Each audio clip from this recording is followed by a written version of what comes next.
வணக்கம். நம்ம டெய்லியும் banking and SSC point of வியூல 5 கொஸ்டின்ஸ் கரண்ட் அஃபேர்ஸ்லேருந்து பார்க்குறோம். இன்னைக்கு என்ன கொஸ்டின்ஸ் இருக்கு அப்படின்னு சொல்லி பார்ப்போம். First one, first emerging science and technology innovation conclave held in அப்படின்னு சொல்லி கேட்டிருக்காங்க. ஸோ இதுக்கு முன்னாடி பார்த்தீங்கன்னா இந்தியா சயின்ஸ் காங்கிரஸ் அப்படின்னு சொல்லி நடந்துட்டு இருந்துச்சு. ஓகேங்களா?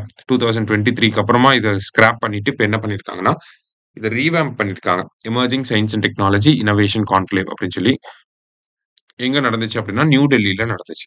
அடுத்தது எக்ஸ்பேண்ட் எஸ்எஸ்ஆர் அப்படின்னு சொல்லி கேட்டிருக்காங்க. ஸோ எஸ்ஐஆர் நமக்கு தெரியும், ஸ்பெஷல் இன்டென்சிவ் ரிவிஷன் அப்படின்னு சொல்லி சொல்றோம். எஸ்ஐஆர் அப்படின்னா ஸ்பெஷல் இன்டென்சிவ் ரிவிஷன் அப்படின்னு சொல்லி சொல்றோம். எஸ்எஸ்ஆர் அப்படின்னா ஸ்பெஷல் சம்மரி ரிவிஷன். எஸ்எஸ்ஆர் அப்படிங்கிறது இயர்லி நடக்கும். எஸ்ஐஆர் அப்படிங்கிறது ஒரு 10 இயர்ஸ் 20 இயர்ஸ் கேப்ல நடக்கும். ஓகேங்களா? ஸோ எஸ்எஸ்ஆர்ல வந்து பாத்தீங்கன்னா நம்ம இந்த புதுசா 18 இயர்ஸ் ஆயிடுச்சுன்னா ஓட்டர் ஐடி வாங்குறது, வீட்டில் யாராவது இறந்துட்டாங்கன்னா அவங்க நேமை ரிமூவ் பண்றது, இந்த மாதிரி ஆக்டிவிட்டிஸ் நடக்கும். எஸ்ஐஆர்ல டோட்டலாவே அப்டேட் பண்ணுவாங்க. ஓகேங்களா? இன்அக்யூரசிஸ்லாம் ரிமூவ் பண்ணி, ரெடண்டன்சிஸ் எல்லாம் ரிமூவ் பண்ணி டோட்டலா அப்டேட் பண்றது தான் எஸ்ஐஆர் அப்படிங்கிறது. சரியா? அடுத்தது, prime minister has launched research development innovation scheme with corpus of 1 lakh crore அப்படின்னு சொல்லி கொடுத்துருக்காங்க. ஓகேங்களா?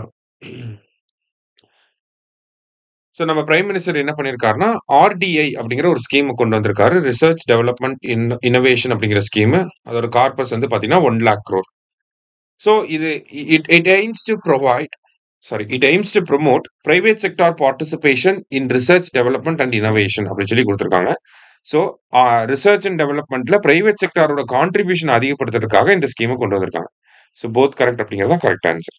அடுத்தது, which entity serves as the nodal department for the implementation of RDI scheme அப்படின்னு சொல்லி கேட்டிருக்காங்க.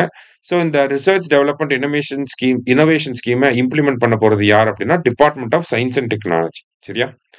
லாஸ்டா, which company developed India's first defence electric vehicle. So டிஃபென்ஸுக்கான எலக்ட்ரிக் வெஹிக்கிளை டெவலப் பண்ண கம்பெனி யார் அப்படின்னு சொல்லி பார்த்தீங்கன்னா நம்மளோட பிரவைக் டைனமிக்ஸ். அவங்க என்ன நேம் பண்ணியிருக்காங்கன்னா வீர் அப்படின்னு சொல்லி இந்த எலக்ட்ரிக் வெஹிக்கிளுக்கு நேம் பண்ணியிருக்காங்க. சரியா? ஸோ இன்னைக்கு 5 கொஸ்டின்ஸ் பார்த்துருக்கோம். தேங்க்யூ. சுரேஷ் IAS அகாடமி, வெற்றியின் முகவரி.